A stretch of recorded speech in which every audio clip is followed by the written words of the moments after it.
Hey guys, this is a restoration video of an old Epiphone G-310 electric guitar. I think it's from 2009. It has a broken input jack.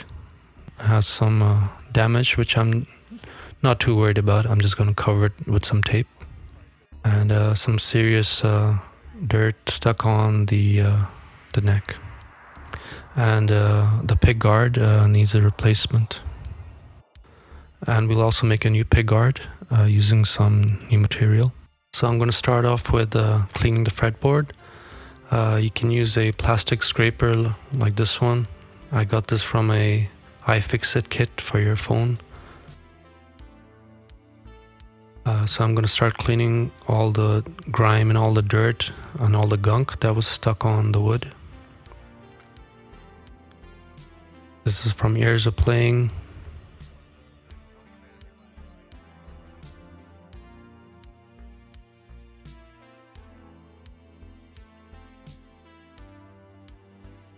Next, I'm just taking a Lysol wipe and just making sure nothing's left behind.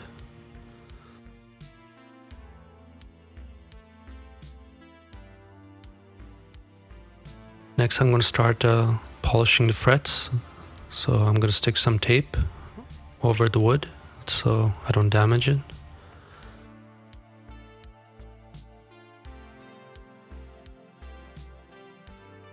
So to clean the frets, I'm going to use this Revlon nail buffing kit that I got from Shoppers Drug Mart for about, I think, 14 bucks.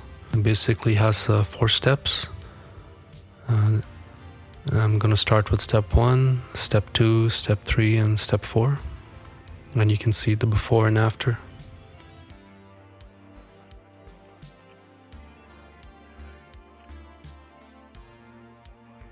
You don't want to do this too much. Just do it lightly so you can just get off all the dirt and all the rust.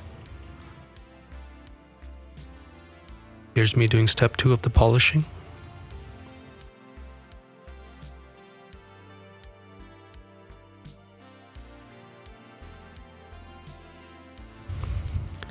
Now we'll do the buffing.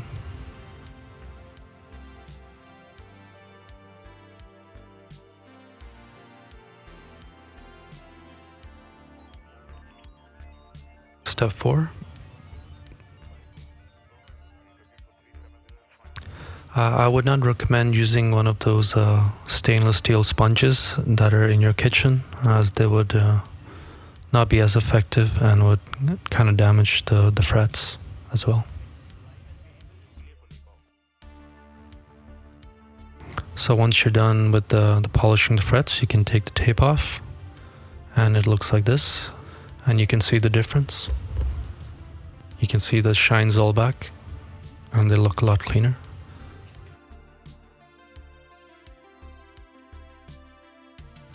I'm going to go back and clean out any excess gunk.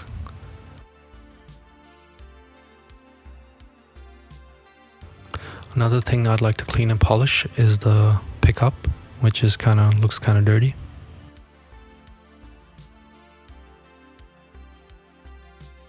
And there you go.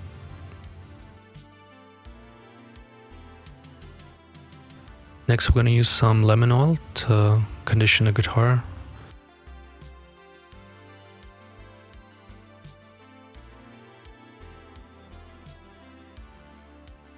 So one thing about the Epiphone guitars made in China is that they go out of tune pretty fast, so I had to tighten the head screws a bit. Next, I'm going to work in all that oil into the wood with a piece of cloth.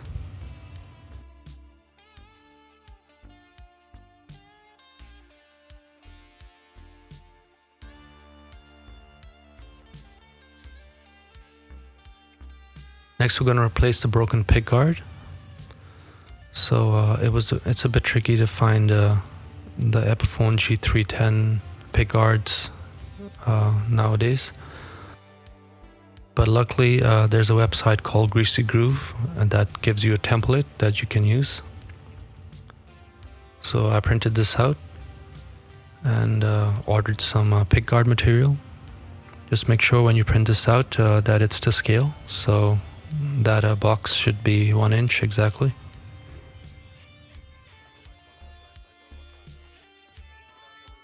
Here is a Pickguard material I ordered from Amazon for like 20 bucks. So my plan is to cut out the Pickguard using this template. If you don't want to go through all the hassle of cutting it and making your own Pickguard, you can also order one from AliExpress, but it's going to take like a month.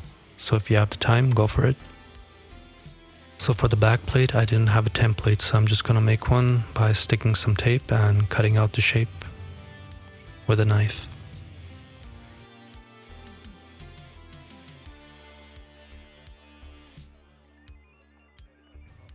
And there you go, you have a template for the backplate. I'm also going to mark where the screws go.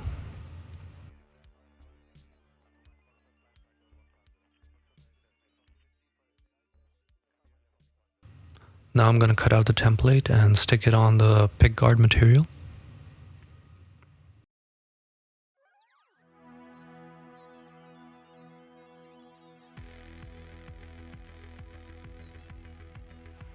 And we'll cut out the holes for the pickups.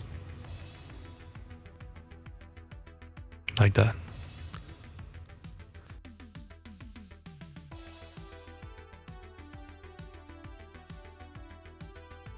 I'm just going to punch some holes to make sure the screws line up perfectly. As you can see, they're a bit off in the template. Now for my broken input jack, I'm going to just use I'm just going to trace out a shape using the guitar itself.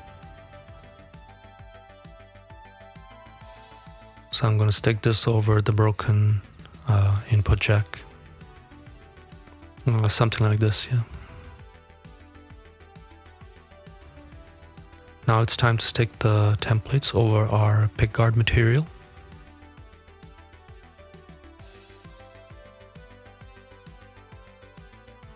Like this.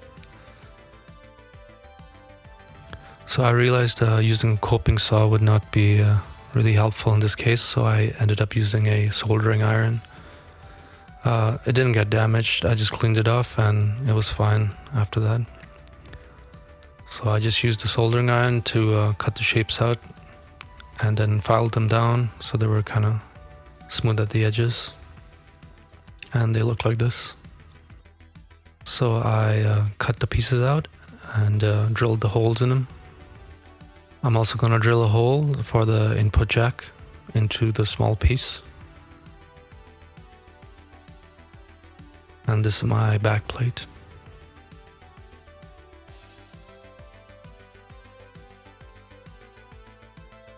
So just to save time, I just ended up putting some electrical tape on the sides because it would take too much time to file the edges and make them smooth.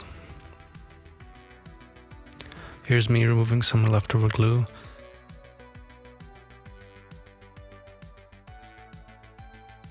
Another thing I want to fix was the rhythm treble knob, which as you can see is in the wrong direction. This is a pretty easy fix. All you have to do is unscrew it and then turn it from the back.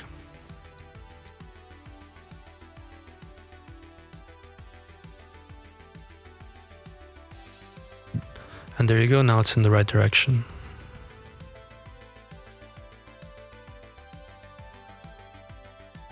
Next I'm going to screw in the pickups into the pickguard and screw the piece back in.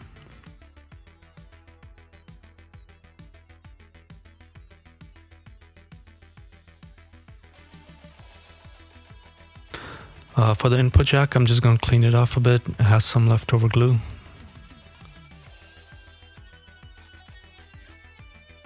Push it through, stick in the new piece, which I drilled a 1/4-inch hole into it.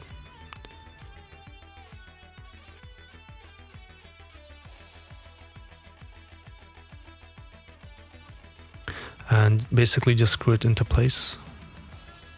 I cleaned up the excess wood that was underneath after. Now for the back plate.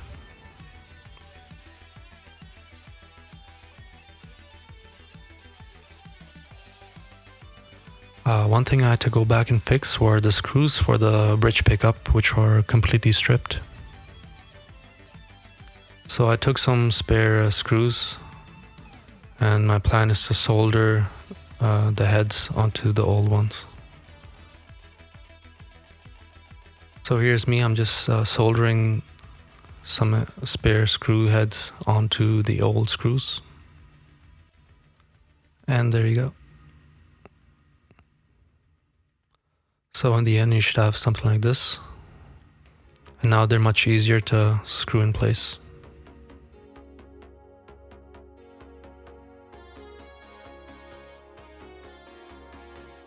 Finally we can get the strings on. I have some Ernie Ball 10s.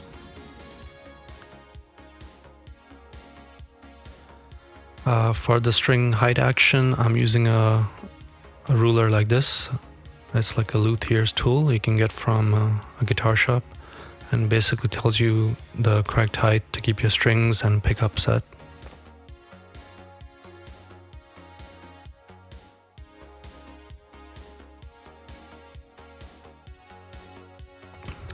Finally, we can plug in the guitar and see if it works.